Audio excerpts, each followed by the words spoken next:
जैसा कि हम लोग जानते हैं, भारत सरकार भारत तथा उसके हर भाग की सुरक्षा सुनिश्चित करने के लिए जिम्मेवार है, जिसके लिए भारत में रक्षा मंत्रालय का गठन किया गया है। क्या आपको पता है कि रक्षा मंत्रालय का प्रमुख कौन होता है? तो जी हाँ, आप सही सोच रहे हैं। रक्षा मंत्री ही रक्षा मंत्रालय का प्रमुख होता है, जो सशस्त्र सेनाओं को देश की सुरक्षा संबंध में उनकी जिम्मेवारी निभाने के लिए नीति संबंधी ढांचा तथा साधन उपलब्ध कराता है। आइए रक्षा मंत्रालय के बारे में कुछ महत्वपूर्ण तथ्य जानते हैं। पहला, रक्षा मंत्रालय का गठन सन 1947 में हुआ था। भारत के प्रथम रक्षा मंत्री बलदेव सिंह थे और वर्तमान रक्षा मंत्री राजनाथ सिंह है। रक्षा मंत्रालय का मुख्यालय दिल्ली में है। क्या आपको पता है भारत के प्रमुख सुरक्षा बल कौन कौन से हैं? तो आइए इनके बारे में कुछ रोचक फैक्ट्स जानते हैं। थल सेना, नौसेना, वायुसेना एवं तट रक्षक बल ही भारत के प्रमुख रक्षा बल हैं और यही मिलकर भारतीय सशस्त्र बल कहलाते हैं। इन्हें भारतीय रक्षा बल भी कहा जाता है। देश की सुरक्षा के लिए इन्हें कब और कहां पर कार्य करना है तथा इनसे संबंधित सभी प्रकार की नीतियां तथा रूपरेखा बनाने की प्रमुख जिम्मेदारी रक्षा मंत्रालय की है। किसी भी देश की तरक्की और उसकी सुरक्षा में वहां की सेना का बहुत बड़ा हाथ होता है। यह सैनिक ही है जो सरहदों की रक्षा करते हैं ताकि देश के अंदर लोग खुशहाल रहें और अपनी जिंदगी खुशहाल तरीके से जी सकें। हिंद की सेना पर हम सभी को नाज है, लेकिन आप अपनी आर्मी थल सेना के बारे में कितना जानते हैं? आइए हम आपको इंडियन आर्मी से जुड़ी कुछ ऐसी बात बताते हैं जिनके बारे में जानकर आपका सीना गर्व से चौड़ा हो जाएगा। सन 1776 कोलकाता में ईस्ट इंडिया कंपनी की सरकार के दौरान इंडियन आर्मी का गठन हुआ था।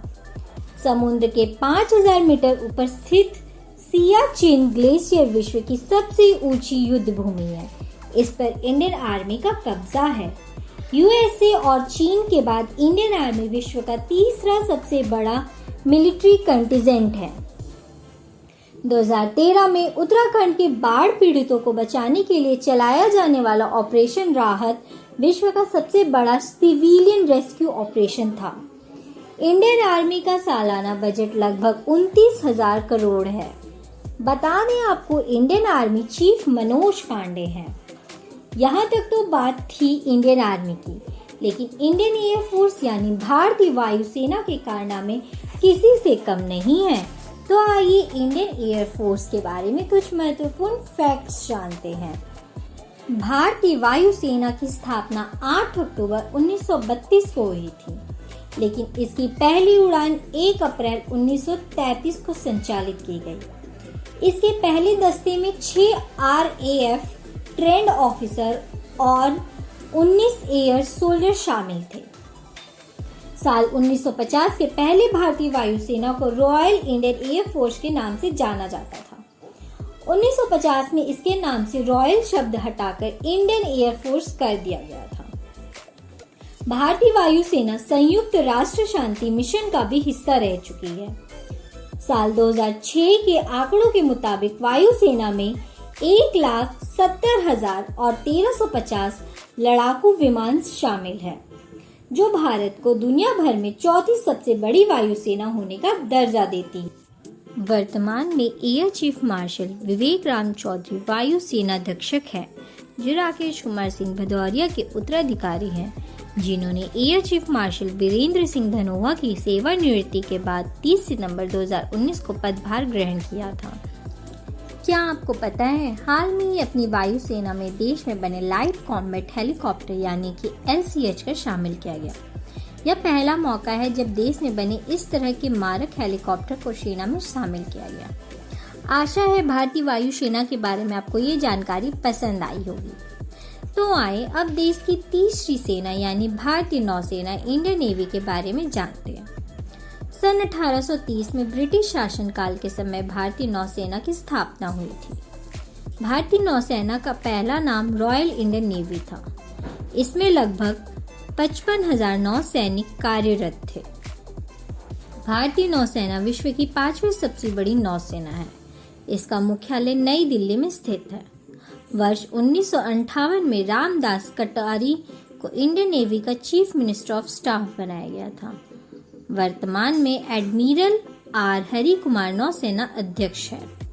भारतीय नौसेना भारतीय सेना का सामुद्रिक अंग है, जो कि 400 वर्षों के अपने गौरवशाली इतिहास के साथ न केवल भारतीय सामुद्रिक सीमाओं अपितु भारतीय सभ्यता एवं संस्कृति की भी रक्षक है। भारत के राष्ट्रपति इस सेना के सेनापति वर्ष 1961 में पुर्तगाल नेवी के खिलाफ भारतीय नौसेना ने अपनी पहली कार्यवाही की थी। दुनिया की सबसे तेज क्रूज मिसाइल भारतीय नौसेना के पास है। यहाँ तो बात थी भारत की तीनों प्रमुख सेनाओं के बारे में। चलिए आपको भारत की चौथी प्रमुख सेना के बारे में बताते हैं, जिसके बारे में बहुत कम ही लोग जानते हैं। जी हाँ, आपने सही कहा, भारतीय तट रक्षक बल इंडियन कोस्ट गार्ड। 19 अगस्त 1978 को भारतीय तत्कालीन प्रधानमंत्री मोरारजी देसाई ने औपचारिक रूप से भारतीय तट रक्षक यानी इंडियन कोस्ट गार्ड का उद्घाटन किया था। इंडियन कोस्ट गार्ड समुद्री सीमाओं की सुरक्षा के लिए भारतीय नौसेना, मत्स्य विभाग, राजस्व विभाग और केंद्र और राज्य पुलिस बलों के साथ मिलकर कार्य करता है। इंडियन कोस्ट गार्ड भारत के 7,516.60 किलोमीटर के समुद्र तट की सुरक्षा करता है, जो विभिन्न राज्यों और कुछ व्यस्ततम व्यापारिक मार्गों के किलोमीटर तट को घेरता है। इंडियन कोस्ट गार्ड का ध्येय वाक्य ही इनके कार्य की पूरी जानकारी देता है। इसका ध्येय वाक्य वयम रक्षामः यानी हम रक्षा करते हैं। इनकी विशेषता तैयार, तत्पर और जवाबदेही है। इंडियन कोस्ट गार्ड भारत की सबसे छोटी सशस्त्र सेना है। If you like this video, please subscribe our channel.